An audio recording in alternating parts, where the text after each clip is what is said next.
Hey guys, Pieguyrulz here with another Korra TV log.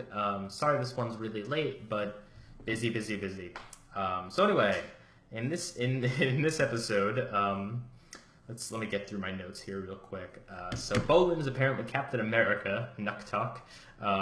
Reminds you of Captain America because of the theme song and everything. Take these off. Um, I love Bolin and the Movers. They're just great stuff. I don't like how he's creeping on Ginger. Or was that her name? I think that was her name. The actress. Yeah, he's really creepy. He should get the hint that, acting, real life.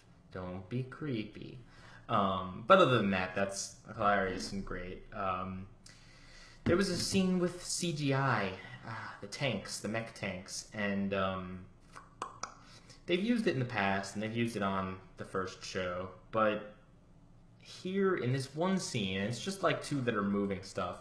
In this one scene, the tanks look really bad. They look like they're in some other universe. Like they don't look like mechanical things because that's what they are. If they look like mechanical things, that's fine. But they look like just otherworldly. It completely takes you out of the scene. So bad CG, bad. What else? Mako making willy-nilly deals with criminals, and oh yeah, we'll supply you with cars and give you back your bending and stuff if you help us. Yeah, Mako, good idea. Get the criminals to help you stop with the other criminals so that you can power these criminals up even further. I get that there was no one else to turn to, but really, how did he not see a double cross? I mean, come on. You gotta be a little bit smarter than that if you want to be on the police force. There's relationship crud where Asami kisses Mako, and hopefully this will be brief, because I really don't like when they do relationship stuff on this show. I don't know, they hit it right with the first show where, the Aang, Katara, Zuko stuff, that was all off to the side, and kind of served a dramatic scene before or after battles and stuff, but it never really happened. It never really broke up the action, and it never really seemed much out of place, and they never dwelled on it for too long. It's just alright here. But that's just one moment in this episode. One thing that's kind of annoying is that sometimes I have to remind myself that this is a show where people can, blow fire through their hands and bend metal. Because sometimes you watch it and it's just kind of people talking, you forget sometimes this is in the Avatar universe because they're not doing enough with it. More bending. Even for mundane things. Use some bending. And I know it's not non-existent. There's bending scenes in this episode. There's even a fight scene on water boats or whatever. But it starts to feel like some sort of weird noir film after a while, with all the old stylish stuff, or even a cheesy 80s film at times where they're driving the boat and they're like, we're not going to make it. And then they make it, and the criminals wipe out and stuff. That's very movie. That's very movie cliche. It's not in a good way. What else about this episode?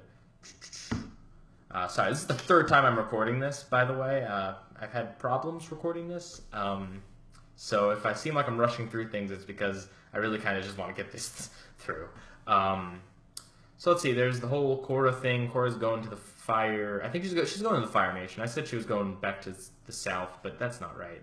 She's going to the Fire Nation to try and get help from Zuko, who's still alive, and Zuko's daughter, who's the new Fire Lord.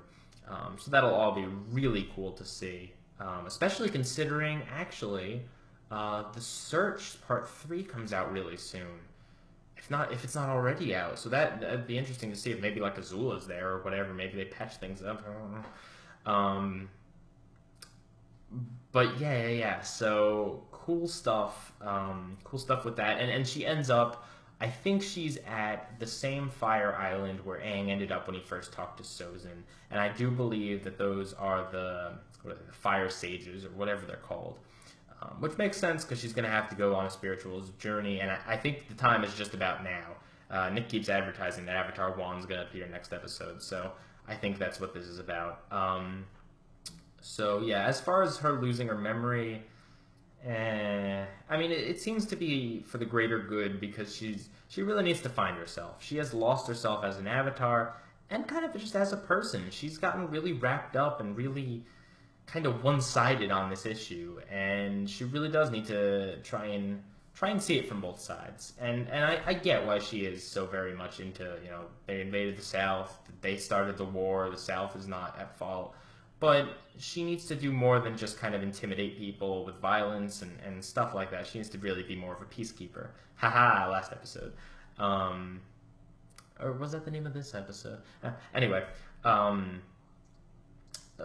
but yeah, so hopefully her time with Juan, who's the first Avatar that they've been teasing, will make her be more patient and understanding and kind of bring her back. She's so far in this that she needs to take a step back and meditate, really, which is what seems to be going to be happening. And then the last thing and the big thing is the Varric twist, and I love it.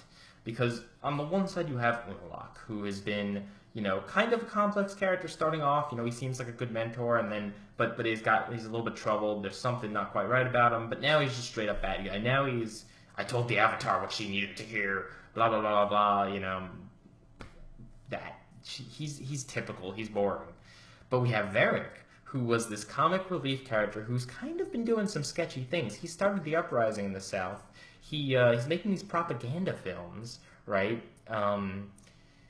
He's doing these sketchy things, and it makes sense. It totally makes sense that he's a bad guy, and we don't know to what end either. We don't know if he was just, he was faking terrorist attacks from the North. Maybe he's a well-intentioned extremist that just wants the troops to go to the South and support the South.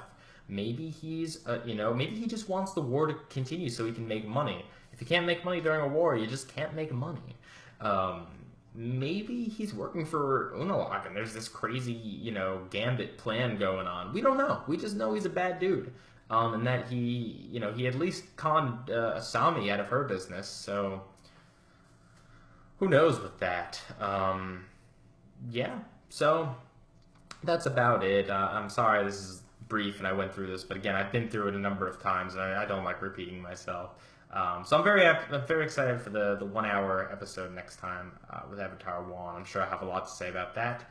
Pieguyrulz, out.